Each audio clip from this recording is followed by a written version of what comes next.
ole tuntum kan video a chuan UD&PA le Accounts Treasuries Department waya lower division clerk LDC unlock na tura exam paper 2 part B chu simple arithmetic bakah question chhuak thei tele question poimo zualte model question en yang chu kan en hoin kan thlir ho le dona question a kan lu ma in simple arithmetic question b khi syllabus en taila simple arithmetic syllabus bakah hian pakhatna chuan number system ania pahnina chuan LCM le HCF ani pathumna chuan decimal le fraction tenia palina chuan simplification pangana average parukna percentage 7 profit and loss 8 discount 9 ratio and proportion 10 simple interest le compound interest som pakhatna time work and distance kan ti te tin som pahnina hian mensuration geometry chu area volume height and distance kan tiang chi te kha arithmetic simple arithmetic syllabus te anni tuna chuan question a lu tila question number 1 enila simplify tilo mani hemi number hi simplify turani a solution a chuan kan hmuang hianin 586645 le 9999 ti hi puntir chhuah turani a amairo chu hetiang topa puntir lo hian trick kan hmang don ani hetianga kan puntir pakhate te kan puntir chuanin question hi somnga om dona chuta chuan question pakhat chanan hian minute khat atanga minute ni vel kan neya hetia kan puntir topani chuanin malte te kan puntir ni chuanin question pakhata po hian minute nga te kan hmang theya chuwang chuanin trick kha man angai do ni hun kha save angaya ti chuan 586645 into 9999 anita 586645 into 9999 aya hian sin khat minus 1 kan da don ani chuan 586645 into 10,000 minus 586645 don tani tika chuanin apuntir har taloni 5866450000 minus 586645 ani tani chuan answer to 5865863355 chu option A ani don ani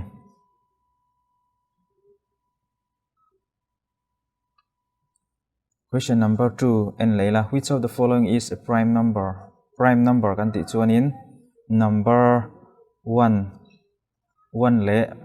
ama che na an sem thei ani ama che ina an sem thei au samjong in chuan 9 hi ti don chinila 9 chu pathumina sem theya ama pakwa vek pona sem theya tin pakhat pona sem thei ni ti chuan prime chu number 1 le ama chi ani wangin pathumina sem thei chu chuan 9 hi prime number ani lawani chuan 4 po hi 2 4 le 1 in sem thei 8 po hi 2 4 le 8 le 1 in sem thei ni chuanin prime number chu 2 ani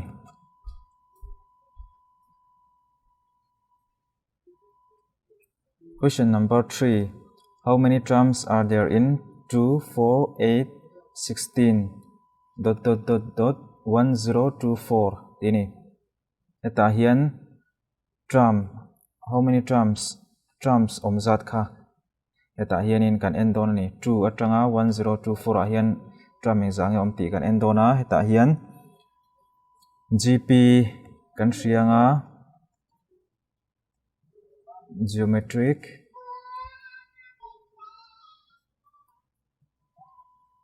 geometrical progression GP formula kan mang don ni GP formula chuan AR power n minus 1 ani heta hian A chu first term R hi common ratio nia chuan ni hemi question a hian entaila 2 hi first term ani don ani A nia nga chuan in common ratio chu engte kan zonang kan ti chuan in 4 by 2 chu 2 8 hi 8 by 4 pawh 2 tawh 16 le 8 hi 16 by 8 pawh 2 tawh ani chuwang chuan in common ratio hi 2 ani ti chuan tuna chuan A kan neya 2 kan neya R 2 kan neya power n minus 1 is equal to hi 1024 n taka hi number of terms tak hi kan zong chok don ani ti chuan 2 n minus 1 is equal to 1024 2 hi hnuaiah kalanga chuan in 5 1 2 alo nianga 512 hi 2 power 9 2 hlir pakua ani bawk ani ti chuan 2n minus 1 is equal to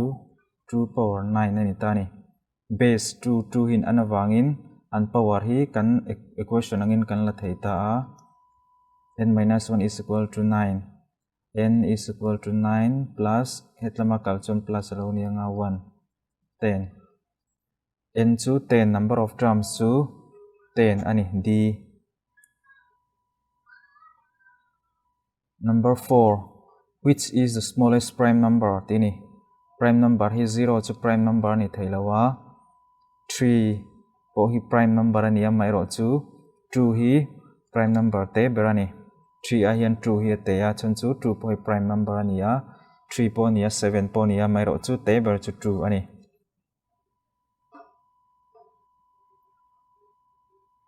question number 5 what least number must be subtracted from 427398 so that the remaining number is divisible by 15 hemi number atang hian eng number nge paila 15 hian a divide theiang ti na ni it's one awesome zong in 427398 divided by 15 anianga hei hi kan chokanga atopa vai vai ni tilang lo mai nga atopa chuanin 3 hi chuang don ani chuan 3 hi question number A ani an chok lo mai nga 427398 hianin 15 chuan 230 nianga 217 anianga chuanin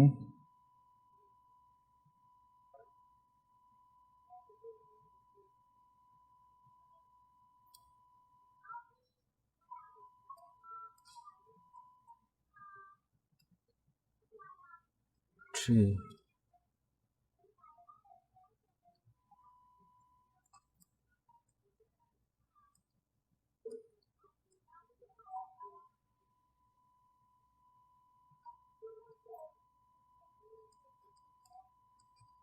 tikhan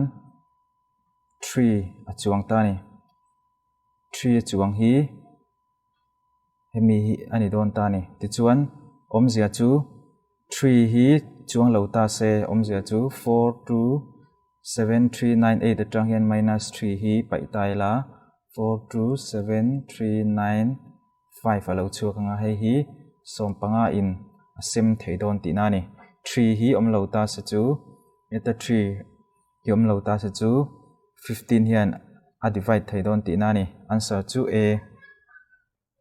question number 6 find the HCF of 54288360 tini a chuanin HCF kan zon ton chuanin 54288 tianin kan chok te vek to ni 27 3 in 9, 3 in 3, 2 1 4 4, 2 7 2, 2 36, 2 1 8, 2 9, 3 3, 2 1 8 0, 2 90, 2 45, 2 3 1 5, 3 5 ani ta ni chuanin heng ho hi vector ho hi kan la nga 2 into 3 power 3 te 2 1 2 3 4 5 6 6 into 3 power 2 chuanin annex a hianin 2 power 3 into 3 power 2 into 5 ti te lo ni ta ni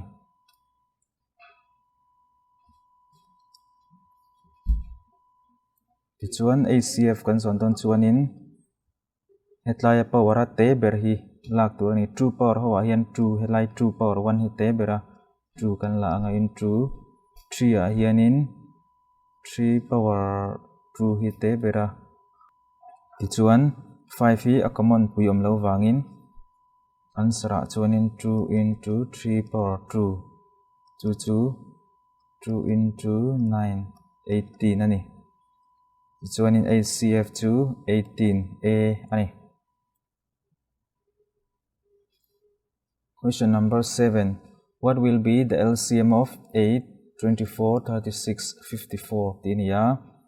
e pawh hi hran thewin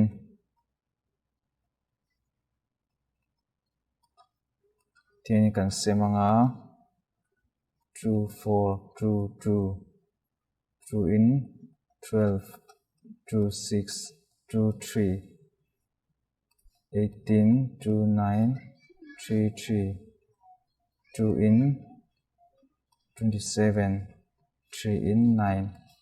3 3 this one 2 power 3 ani anga saber hi chuan 2 power 3 into 3 2 power 3 into 2 power 2 into 3 power 2 2 into 3 power 3 LCM a chuan power ho a hian lian ber lak turin ta chuan in 2 power ho a hian 2 power 3 hi lian bera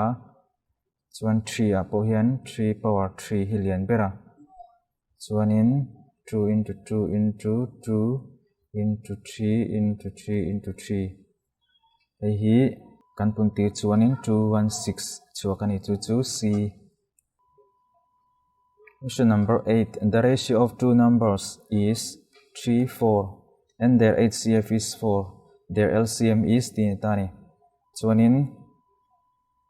3x two numbers to 3x 4x kan tianga chuan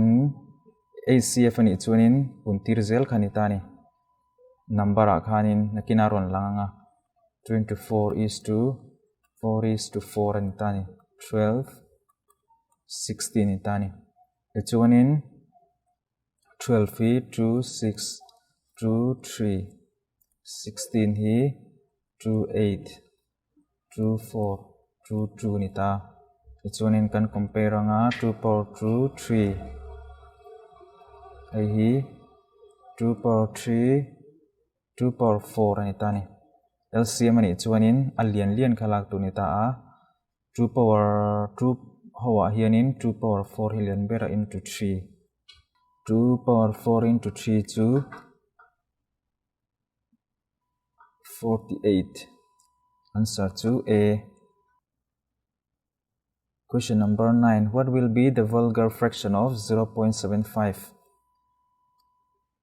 solution 0.75 kan ti chuan in 75 by 100 ti nei anga kan chokte anga somni pangai na voi thum somni pangai na voi li 3 by 4 B ani question number 10 evaluate 2.5 divided by 0.0005 ti nia heta hian 2.5 divided by 0.005 ani ta ni 2.5 kan ti nga hei number pa ngain kan da don ni number pa ngai da tu chuan 5 kan da nga 1 2 3 4 0 pali kan pun tir don ani achung zo ka hian ti chuan 5 alo ni ta nga 25000 5 alo ni don ani ti chuan sanga answer to A. Question number 11. 5 into 1.6 minus 2 into 1.4 alo ni ta a hi value zon chu atura ni hei pahnih hi kan pun tir chuan 8 minus 2 into 1.4 chu 2.8 divided by 1.3 is equal to 5.2 1.3 2 4. Answer to D. Question number 12. How many pieces of 0.85 meters can be cut from a rod 42.5 meters long? Tinia 42.5 divided by 0.85 kan tinga. Chuan in 42.5 into 100 divided by 85. 0.85 hi 85 into chuan za in kan pun tira chung hi. Chuan 42500 divided by 85 alo ni don ta ni. Chuan 85 in hi avoi som nga C. Question number 13. 3640 divided by 14 hi into tina ni a 16 plus 340 tilon ta ni. Heta hian kan hriat tu chu BODMAS rule kha kan hriat anga ya. BODMAS kan ti chuan in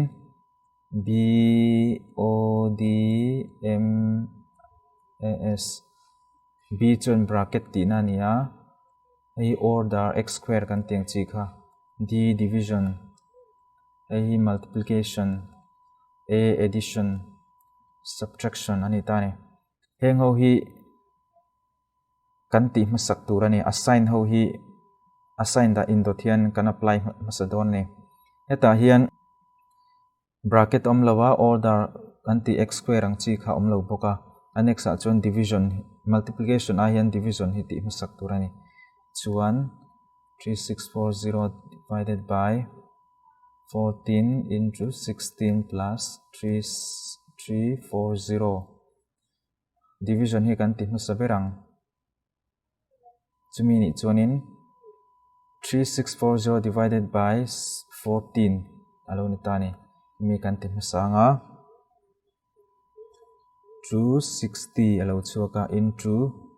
16 plus 340 division zo hian hemi hi bel ri ngot lo tura ni chan chu BODMAS rule a hian multiplication hi addition a hian masazo ka vain hei hi ti le tura ni chuanin hemi kan puntir chuan 4160 plus hei hi 340 lo chuaka tu chu 4500 ani answer B. Question number 14. Evaluate root over 248 plus root 64 ani kan hriat tu chu 248 plus 64 root ani ta ni chuanin 248 plus 64 chu 8 square ani ta ni chuanin square le root in cancel thaya 248 plus 8 ani chuan root over 256 ani kan bel chuan chu chu 16 square square root le power 2 hi kan cancel thaya ti chuanin answer to 16 option C.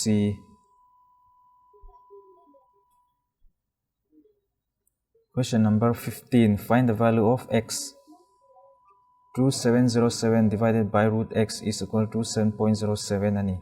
I have value x value kan zong don ani. Solution na chuan 2707 divided by root x is equal to 27.07. Root x hi lamah hian kan kal tira nga ti chuanin 2707 divided by 27.07 alo ni ta nga chuanin hei hi avoiza ani don ani. Chuanin root x is equal to 100 alo ni a. Chuanin x ganda nga root hi hetlama akal phei chuanin root hi square alo ni don ani. Chuanin 100 square chu 10,000 ani don ani. Chu b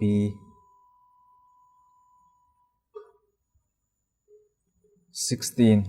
Moya obtained 65, 67, 76, 82, and 85 out of 100 in different subjects. What will be the average? Average on tura ni. Average kan zong do na solution na chuan 65 plus 67 plus 76 plus 82 plus 85 kan belanga ai hi azat kan chirang phat ni thum linga divided by 5 kan tiang. Chuan hemi bel khom a 5 in kan divide don ani. Kan bel khom chuan 375 divided by 5 ania. Chu panga in avoi nga 75b ani. Question 17. Find the sum of first 30 natural number. Ta hianin first 30 natural number kan zong don ani. Solution formula oma chu sum of n natural numbers chu n plus 1 divided by 2 ani. Chuanin heta kan zon tur hi 30 hi n ani dona. Chuanin 30 plus 1 divided by 2. 30 into 31 by 2. So, 465. Answer C. Ani. Question 18. Find the average of all numbers between 6 34 which are divisible by 5. Number 6 le 34 in kara pangain asem thei ho ani chu. 7 asem thei lawa 10 asem theia pangain. Chuan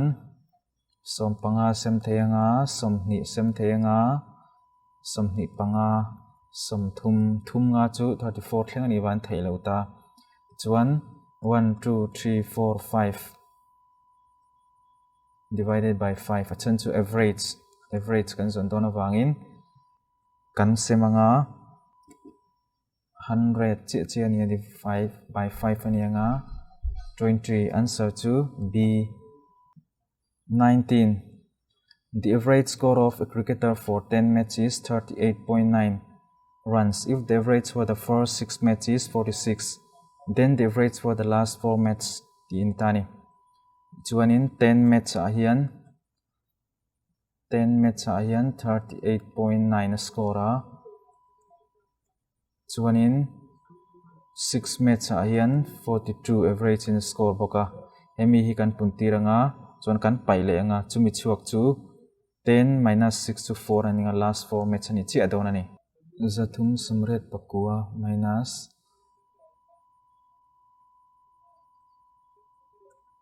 ani nga chu 7 3 1 137 ani tani 137 ka last 4 match ani wangin 4 in divide tanga 34.25 C ani. Question 20. A number is doubled and 9 is added. If resultant is triple, it becomes 75. What is that number? Tetani. A number is doubled. Let the number be number b x nita se a number is double and 9 is added atidani. Number is double ni chuan 2x plus 9 is added entani. Ichuanin adang kha rawn pelauta a. If the resultant is treble atani, it becomes 75. 2x plus 9 hi treble chuan 75 aron chhuak atitani. Pathumin avoi nga. Ichuanin 2x plus 9 is equal to 25. X is equal to 25 minus 9 by 2. 16 by 2, 8. X to 8. Ani doon ani. Chuanin number 2, 20A ani. Question number 21 and Layla. The product of two number is 123. Let the number be x, two number be x and y ni se. Number pani x and y ni se. Product ani chuan puntira ni maya xy is 123 tinani a. Sum of their square 2 and square sum of square 2 289 tinani. Tichuanin the sum of the number is adita. Sum of the number 2 x plus y kanidon tani. Ay kanson tur nita a. Tichuanin x plus y square 2 x square plus y square plus 2xy niya nga. X square plus y square 2 hetami hi 289 plus 2xy2 hetami 120 alo nile tani. Tichuan 289 plus zahni somli anita nga 529 alo chhuaka x plus y whole square is equal to 529. 529 hi 27 square ania. Square le square kan cancela. X plus y to 27. Answer to C. Lau kati sualay hi 23 square ani. Chuanin answer hi B zokani. 22. A father is twice as old as his son. 20 years ago, the age of the father was 12 times the age of the son. The present age of the father in years is ditani. Solution to one. Let son age only upon age of son ka x nita se. Father is twice as old as his son. Chuanin father's age to 2x ani donani. 12 times the age of the son antitani. Umzia to 12 times the age of son 20 years ago is equal to father age to 2x minus 20. Kumsam ni ami tho apa kumle hei hi kumsam ni nu a son age khani donani. Tichuanin kan chokte nga 12x minus zahni somli is equal to x minus 20. Ani nga 2x 44. X is equal to 22. Father age ka 2x ani wangin 2x ani wangin 2x ani chuanin 2 into 22 ni a 44.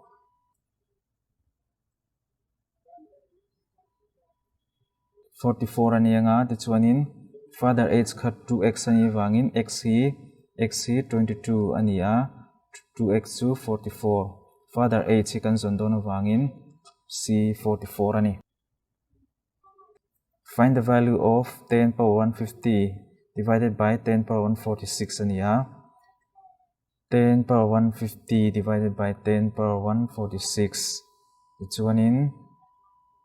heta hianin power hi kan cancel nga 10 power 10 power 4 and doni 10 power 4 chu 0 clear pali khani maya chu d 24 evaluate 256 power 0.16 divided by 256 0.09 ania eta hianin a basin anawangin 256 0.16 plus a power hi tian kan bel theini 0.09 chu 256 0.25 256 0.25 to 1 by 4 256 hi pali power 4 ani boka 1 by 4 tichuan 4 le 4 cancel thaya answer to base 4 hini 25 if 3 power x minus y is 27 3x plus y is equal to 246 find the value of x second on chhuak to ni ta a 3x minus y is equal to 27 is equal to 27 hi 3 power 3 ani boka ichuanin 3 le 3 nan awangin a power hi kan compare thei ta a x minus y is equal to 3 question 1 3x plus y hemi a pawh hianin 243 hi 3 power 5 ani a tichuanin x plus y le 5 hi kan la sang thei bawk ani x plus y is equal to 5 question 2 tichuanin hei le hei hi y in cancel a x 2x ani anga y in cancel to y is equal to 5 plus 3 to 8 x is equal to 4 tichuanin find the value of x at the to 4 d question number 26 evaluate 28% of 450 plus 45% of 280 28% to 100 tinania of 2 into 450 plus 45% of 280 chuanin hei kan chok te nga atopa chuanin 252 option c alo chhuakang question 27 if 15% of 40 is greater than 25% of a number by 2 the number is itani omsia chu 15% of 40 is greater than 25% of number chu kan share lo van x lo ta se by 2 ni chuan is equal to 2 ni maya ti chuan engte kan cancel anga po hi kan cancel anga x value hi kan zong chuak anga atopa x value kan hmu tur chu 16 hei hi ani don ani chuan 28 1/4 of 1/3 of 2/5 of a number is 15 what will be 40% of that number tani omzia chu solution a chuan 1/4 of 1/3 of 2/5 of a number is a number to x donta se kan shelo wangin 15 ichuanin x si kan zong chuak don ani engte hi chuanin x 1 by 30 15 alo ni anga chuanin x is equal to 15 into 30 chu zali somnga x on tani chuanin 40% of that number chu 450 nia 40% ani chuanin 0.40 into 450 ani anga 0.40 into 450 kan puntiranga lo chuak chu 180 ani chu c 29 total number of boys and girls in school is 150 if the numbers of boys is x then the girls become x% of the total number of the student the numbers of boys is tintani number of boys khakan zong don ani X% of total number of students hi country 150 nia 150 is equal to 150 minus x hami zia chu 150 hi total number of boys and girls ani zia chu total number of boys and girls ania X% hi X% of 150 kha mei chi zat ani mei chi zat X% of 150 kha mei chi zat ani chuan za som nga total number atanga X% hi mei chi zat ani chuanin heta pawh hianin X% of total number of student kha mei chi ani chuanin khami tluk chi chu 150 minus number of boys x kha ani chuanin hei pawh mei chi zat tho khani do ani chuwang chuan ein equal ve wangin ti hianin equation in kan da anga ti chuanin X% of 150 is equal to 150 minus x ti nani kan chok te nga atopa chuan x chu 60 ti chuanin b ti chuanin mei chi zat kha zong le don ta se 150 total atang khanin 60 kan minus anga 90 mei chi zat in ma se question a hian number of boys kha x kha zon tu ni wangin x chu 60 ani 30 in terms of percentage profit which among the following the best transaction ti nia kan hrianga best transaction ni tur chuan kan hria tu chu profit percentage kha profit by CP emo cost into 100 ani ngai ni khami a asang kha asang ber kha base transaction in don ani tiang chuanin kan tianga saber his profit hi 17 divided by 36 into 100 ani tani ti chuan chhuak chu 47.2 vel ni tani ti chuan atop ber hian en le taila 29 by 60 into 100 hian le taila 48.3 tikhani avain kan tichhuak vekanga asang ber kha base transaction ni don ni chu CD hemi hi answer ani 31 a man buys an article for 27.50 and sells it for 28.6 find his gain percent antani heta kan zon tu chu gain percentage emo profit percentage chu gain divided by cost price into 100 ani this one gain kan ena muangaya gain chu selling price minus CP 28.60 minus 27.50 it's 1.10 ani anga gain kan hutani chuanin gain a hian 1.10 kan da anga CP chu 27.50 into 100 ti chuanin kan chok te anga ron chhuak chu 4% ani d 32 a TV is purchased at 5,000 and sold at 4,000 find the loss percent tani loss percentage zong tu chuanin loss divided by CP cost price into 100 and don tani ti chuanin loss chu CP minus selling price ani don tani ti chuanin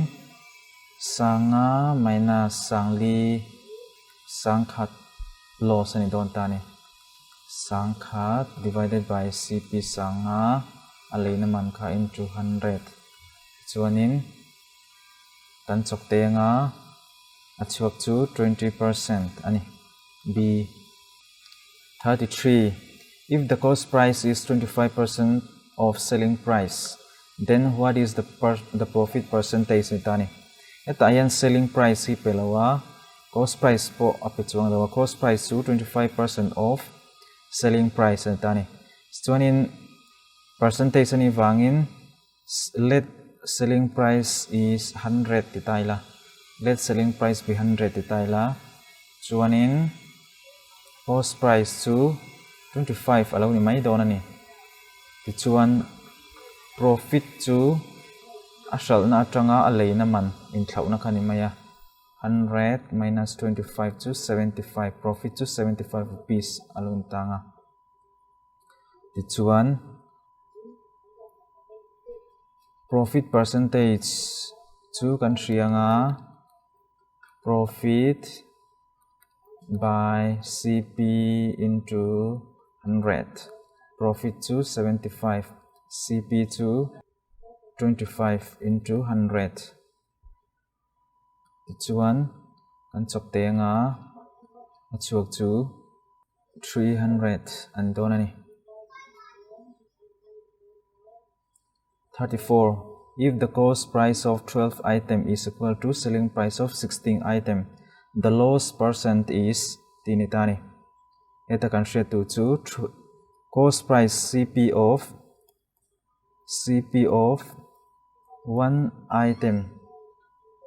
one item is 1 rupee lo ni ta se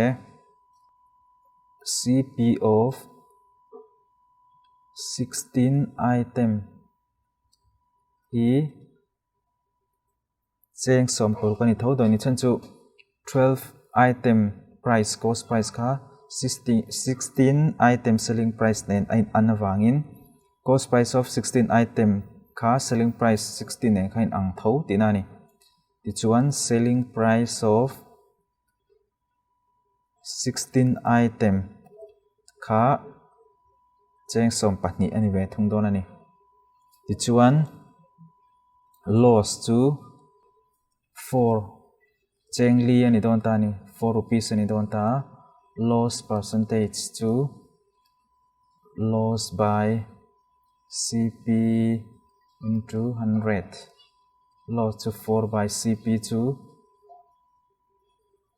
16 into 100 chuan in answer to 25% ani 35 if 2 is to 9 equal is to x is to 18 then find the value of x antani eta is to the ball chi hi chu is equal to ang he anita aw samzongin ti chuan in 2 by 9 is to x by 18 angina da theita a chuan in and cross multiplying a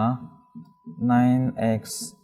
equal to 36 x is equal to 36 by 9 4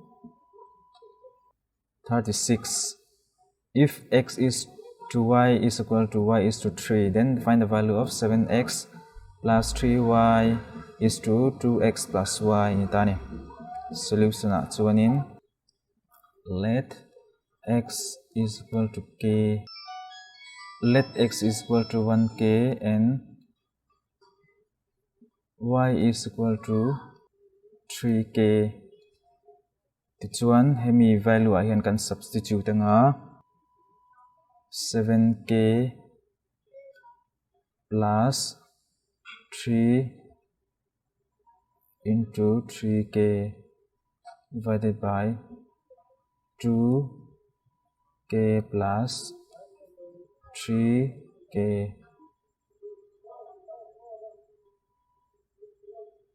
chuan in 7k plus 9k 2k plus 3k chuan in somparuk k plus 5k k cancel anga 16 is to 5 16 is to 5 ratio ani don ani question number somthum lai pasari na en laila if 782 is divided into 3 parts proportional to 1 by 2 plus 2 by 3 plus 3 by 4 find the first part ini each one solution a chuan 1 by 2 plus 2 by 3 plus 3 by 4 hi LCM ten kan zonga ti chuan 6 8 le 9 6 8 le 9 hi tian numerator hi tian kan NB ka numerator b ka hian kan bel khom lenga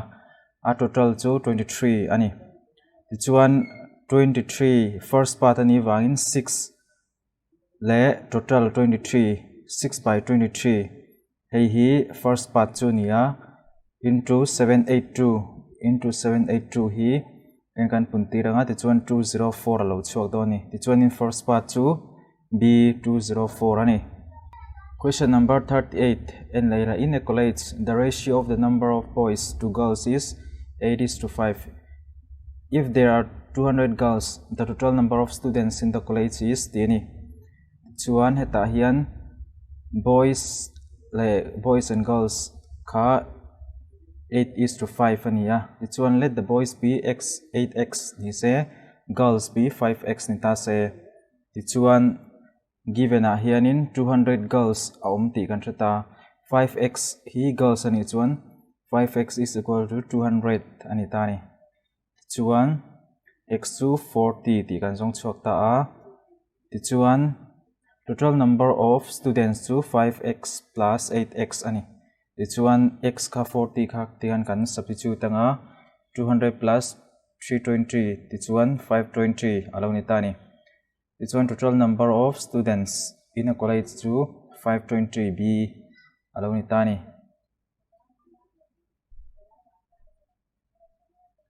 39 in a mixture 60 liters the ratio of milk and water to 2:1 ania. If this ratio is to be 1:2 in verse tapani chu 2:1 ania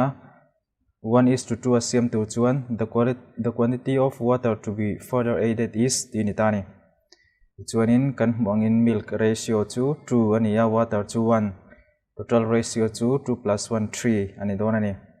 Chuan quantity of milk to 60 of milk to 2 nia total to 3 2 by 3. Chuan in kan chok te 40 liter ani. Quantity of water to total is 60 nia water kan hriat to wangin 40 ni wangin milk kan hriat to wangin water to 60 minus 40 ani maya 20 liter ani. Chuan question a hianin 1:2 khan milk le water kha exchange tur khan tui engzange water engzange bel nga yang atia. Chuanin ratio kan hmuta a 40 chu enge kan ti chuanin milk liter khani tani chu 1 ani don tani 1 anianga by 2 hi tui kha water kha ani don tani tuya hian tueng sange kan lei don kan hriat lo wangin 20 kan hriat le plus x unknown kha tian kan da anga. Chuan 40 by 20 plus x is equal to 1 by 2 proportion kami equation ha kan hmunga. Chuan kan chok te nga x kha 60 liter ani doni. Chuan answer to 60 liter d ani. 40 na en leila if a is to b is to 2:3 and b c is 4:3 then find a b c tini tani. Eta hian kan hriat tu chu a hi 2 nia b hi 3 ta hian c hi 3 ani boka. Chuanin 4 hi b rawa hianin eta b hi 3 nia eta b hi 4 ani dai ni. Kan zon tura chuan a b c kha combine angai ta ni. Chuan kan hriat tu chu a le b chu 2:3 eta mi hi ni ta. Chuanin b c chu 4:3 ni ta ni. Chuan heta hian b hi 3 a om thei turin uncommon common number nei thei tur khan kan da don ani. Heta hian b hi 4 ani wangin 3 ni thei tu chuanin hemi 4:3 ani tani. Chu 4 hi 3 ni tur chuanin 3 by 4 in kan punti ranga chuan 4 in kan selanga 3 ron chuak don ni. Ei po hi 3 by 4 thawin a pahnih hian kan puntir ve don ani. 4:3 hi 3 by 4 in kan puntir ve don ani. Ti chuan 3 by 9:4 alo chuak ta ni. It's 1 B is to C ratio to BC ratio to 3 is to 9 by 4 and tani. It's 1 ABC to 2. Etami 2 hinianga BC to etami hi 3 is to 9 by 4 and tani. Maro to number puitling whole number angin kanda anga natural number angin fraction lawin kanda anga. Chuti itu chuan 4 hi paibau tu chuan 4 bokina vai hian kan puntiranga. Chuanin palimun hi pariat palimun tum sompatni pali into 9 by 4 to 4 cancel anga 9 8 12 9 8 12 9 A answer anitani. Chuanin 41 now workers A takes 8 hours to do a job. Workers B take 10 hours to do a job. How long should it take both A and B working together to do the same work ditani? Heta hen kan share to chu work done le time kha inversely proportionally. Omzia chu work done kha tam chuan time atlem time tam chuan work done na tho kha atlem time tam chuan work done kha tlem work done tam chuan time atlem ain mil lo tinani chu. Chuan heta hianin A ni khat work chu 1 by 8 ani. Chuan B ni khat te kati 1 hour work chu 1 by 10 ani le tani. Chuan A le B 1 hour work tu chu kan bel khom mai nga heng te pani hi 1 by 8 plus 1 by 10 ani nga. Chuan 9 by 40 works ani. Kan set to angin works ani hemi 9 by 40 hi work done la nia. Chuan heta hianin how long should it take both A and B working together to do the same? Kan zon tu chu time ani. Time how long ati chuan time anta time ani chuan kan set tangin time inversely proportional to work ani wang heta hian work hi 9 by 40 ni a. Time mamo za chu 40 by 9 ani le mai chu 4 by 9. Option D ani. Question 42 and let A and B can together complete a piece of work in 4 days. If A alone can complete the same work in 12 days, in how many days can B alone complete that work? Titani. Hian A le B together ni chuan A plus B 1 day's work to 1 by 4. A chawina tho kha 1 by 12. B chawina tho kha enge kan ti chuan A le B ni khat tho le A ni khat tho kan payanga B ni khat tho kha ron chuak don ni 1 by 6 ani doni. Chuan kan share to angin hemi hi work alani ni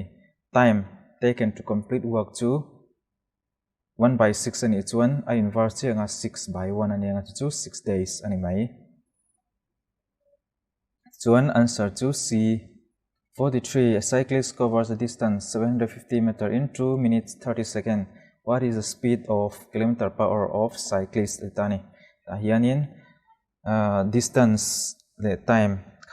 kami b kan en le ta speed is equal to distance by time ani a. It's when given a hian 750 meter hi kilometer kan chanti result ka ngai doni na kina chuan 750 ni ta a distance hi time chu 2 minute 30 second chu 2 minute chu za som ni second ani a plus 30 150 second ani doni. Speed chu 750 by 150 5 meter per second ni don tani. Ma se kilometer per hour aron zo wangin meter khata hian kilometer sang khat oma. Chuanin meter hi kilometer kan chanti don chuan sang khata semangai ni 5 1 by 1000. Chuanin second khata sang thum zaruk minute oma ani tura ni a. Second khat hi hour chuan sang thum zaruk ani a chu kan sem don ani chan chu second ani wang khan chuanin 13600 alo ni ta nga chuanin heta hian puntina kan le chun chunglama lo omanga 18 km per hour alo ni don ani chu C. 44. A man is walking at the rate of 5 km per hour across the bridge in 15 minutes. The length of the bridge is tani. Ta hianin speed 5 km per hour ani ta a length of the bridge tini tani. Chuanin hetami hi kan en chuan kilometer ni lawin meter a pe ka wangin meterin kan convert anga 5 kilometer to 5 into 1000 meter alo ni anga chuanin hour po sang thum zaruk second alo ni tonga chuan kan chokte a 25 by 18 meter per second alo ni ta ni speed kha chuan kan hriat tu chu 15 minutes hi petani time a hian 15 minutes to second a chantir chuanin 16 kan pun tiranga 900 second en don tani chuanin distance kan zonga time into speed time to 25 by 18 into speed to 900 chuan 1250 meter alo ni don tani 1250 to the 45 na en laila find the simple interest on 7008 50 by 3% for 9 months din tani chuan kan zon tur chu simple interest chu p into r into t by 100 ania p chu principal r chu rate t time chuan divided by 100 ani ta heta hian 7000 hi p nianga 50 by 3 hi a rate ani don ani a rate anianga r kha for 9 months hi year a chuanin 9 by 12 years ani don ani chuan kan chokte nga 875 rupees alo chuak ani 46 there was simple interest of rupees 4016.25 on principal amount at the rate of 9% per annum in 5 years. Find the principal amount tani. Chuanin simple interest formula kan hria kan apply nga. Chuan 8925 p kharon chuak don ani. P kha principal kan mulawa kan shelawa principal amount kha aron chuak don ani. Simple interest hi pethunga. Chuanin p hi kan zong chuak do ani 8925b ani chuan 47 en leila 47 a hian compound interest ani thunga compound interest a hianin formula chu amount is equal to p bracket 1 plus r by 100 into t ani p chu principal r chu rate t time ani don ani chuanin kan substitute nga aron chuak chu 8112 amount aron chuak ani compound interest ani wangin compound interest chu amount minus principal khania chuan amount chu 8112 principal chu 7500 kan minus 612 kha compound interest ani 48 find the compound interest on 16,000 at 20 rate 20% per annum for 9 months compounded quarterly aditani tuna hian compounded quarterly ti chuanin kum khata quarterly ni chuan 4 ani don ani kha hriat tur ani rate a hianin heta hianin kan han chokanga a is p 1 plus r by 100 to t ni tanga chuanin quarterly ani wangin heta hian quarterly ni wangin 4 ani don heta hianin chuan rate a hianin r by 4 ani don ni chan chu quarterly chu 4 ani a 20 by 4 chu 5% rate a hian 5% ni tanga chuanin time a hian quarterly ni wangin 3 kan da thung don ani 9 months compounded quarterly ani a chu wangin 3 ani thung don ani chuanin kan substitute anga topa 2522 emi hi lo chuak don ani amount hi 18522 lo chuaka CI compound interest chu amount minus principal ani a amount chu 18522 ni ta a minus heta amount aron chuak kha heta amount ron chuak kha amount kati principal kha 16000 kha ni a kan minus 2522 chu C answer ani 49 and Leila 50 square stone slab of equal size were needed to cover a floor area of 72 square meter. Find the length of each stone slab titani area 2 square ani wangin area shim chuan length into breadth anita antinan rectangular chuan length into breadth ten thin ta ni a area kama se area ni chuan square ni chuan in ain ang chi don ta chuang chuan in length into breadth ni lawin length into length ang ani don ni a square don ta ni ti chuan heta pawh hianin area hianin area kan zongas area chuan 72 heta mi hi floor area hi square tho ni a ti chuan in stone slab pawh hi square tho ni 50 ti chuan in area za chu 1.44 m square ani ta ni area hi kan zong phut ani area ngai za thi ti chuan length kan zong don ani length of its slab kan zong don ta khata khan kan soita kan khan area chu length into breadth angani ta amai ro chu square a chuanin a square mo l square mo ni don ta length kan zon don awangin l a is equal to l square kha l kan da chuanin square root of a lo ni ta nga tiang chi chuanin length of its slab kha root over a lo ni ta nga chuanin 1.44 kan substitute nga chu 1.2 square root ani ta 1.2 meter chu 120 centimeter ani don ani chuanin answer chu d 60 find the circumference of a circle whose area is 24.64 meter square ani a eta hian area of circle chu pi r square ani a kan substitute nga r kha 2.8 meter kan song chhuak don ani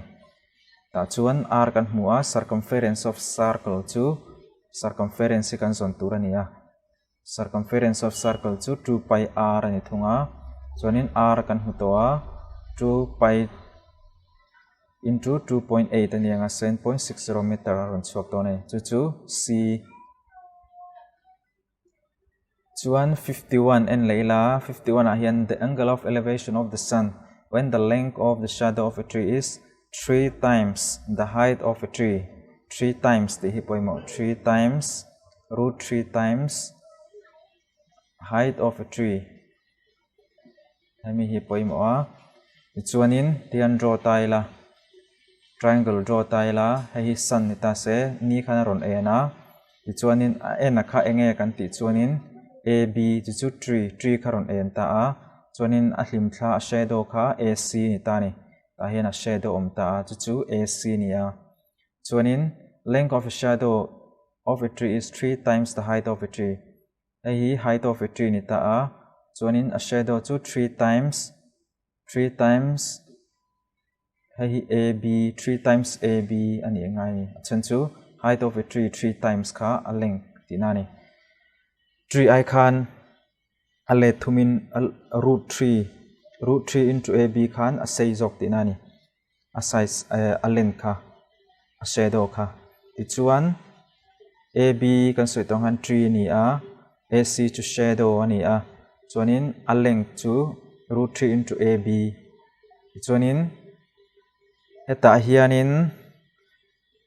perpendicular le base hi kan zona ngai hypotenuse khoi ngai lawa ti chuanin tan theta chu p by b perpendicular by base ania perpendicular to ab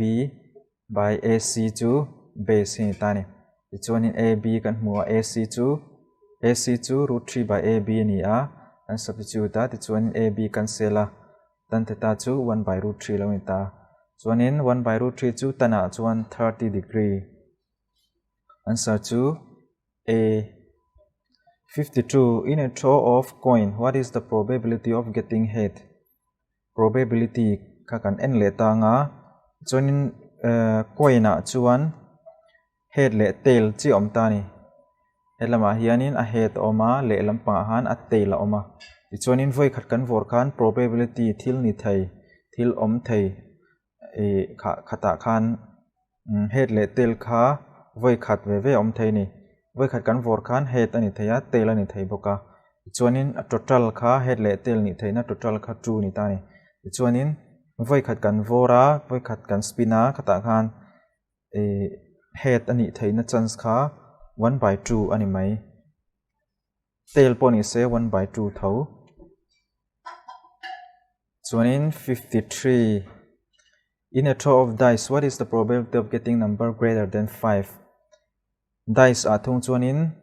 kan ria nga cuboid angani ta a cube angani ta khata khan sira khan sir sang kil ruk ang khan nei ta ani a surface area kha paruk ang omta 1 2 3 4 5 6 ang omta ni chon voi khat kan an vor khan 6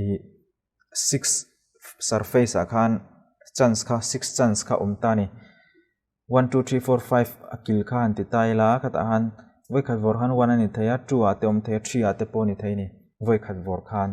chon probability total kha 6 ani ta ni chuan heta hian zona hianin getting number greater than 5 ati ta ni greater number than 5 chu 6 chi omani 6 chi akha I panga ai tam ani thaina omta chu 6 ani thaina chan chu voi khat chi akha ani pakhat chi ani chu wang chuanin daisa chuan 5 greater than 5 number kha 6 chi oma 6 chu pakhat chi ani a 6 ani thaina chan chu 1 by 6 6 is total number of chance angkha probability ta chu answer chu 1 by 6 ani 156 and letaila 54 and leta evaluate permutation equation 59p3 ani tani permutation formula npr is equal to n divided by n minus r hash ani tani is equal to 59p3 is equal to 59 emi hi kanda nga chuanin 59 minus 3 dash angka hash angka ni tani chuan 59 as by 56 hash is equal to hetianga hash hemi hi a chuanin I let ling zong in chuang hetiang hi chuanin exponential thei anta 59 58 57 56 anoi mi hi 59 minus 3 ani chuan 56 hash ani a chuanin 59 hi 56 thleng ka I in ti te don ani 59 58 57 56 thleng kan da chuan 56 has kan da ta ni chuan 56 le 56 in cancela chuan hemi a chung zong hi kan pun tiranga 195,654 alo chhuak ta a 195054 chu c chuan 55 and leila how many bricks each measuring 25 cm by 11.25 by 6 cm will be needed to build a wall 8 meter by 6 meter by 22.5 cm tim tani hey awesome zong chuanin hemi wall zat hi meter cube tho nia chuanin brick po meter cube tho nia chuwang chuanin bricks ngai zat tu chuan volume of wall kha volume of brick hian kan divide tanga ti chuanin number of brick alo chhok mai do ni sangruk le zali chuan 56 how many cubes of 10 cm each can be put in a cubical box of 1 meter each ti ni ta a ta chuan kan hre tu chu cubical box of 1 meter each chu hei centimeter ni wangin centimeter a chanti la za ani ta cube ani wangin za hlir kha pathum chuan hei po hi cube ani wangin centimeter hi za hlir pathum ani ta nga za hlir 10 hlir pathum za hlir pathum kha 10 hlir pathumin kan divide tanga sang khat cube paran chhok mai don ani ti chuan a to ber na 57 a hian the radii of two cones radius din ania plural ania are in the ratio 2:1 their volumes are equal find the ratio of their heights ditani h height kha kan zong ton ta a radio kha 2x ni se pakhat kha x laun ta se height chu h le capital H laun box se volume of cone chu 1/3 pi r square h ania chuanin hemi pakhat zok hi h ania nga pakhati chu capital H ani don ani akha 1/3 pi r a hian kan soi to radius ania radius pakhat zok hi 2x ania nga 2x square into chuanin h small h ani don ani chuan divided by 2 cones ani vain cones pakhat zok volume kha 1/3 pi into r a khan x antanga x square into height a khan capital H kan hmanga ti chuan kan chokte anga atopa h by capital H also is to 1/4 chuanin a ratio chu 1:4 ani dawn ani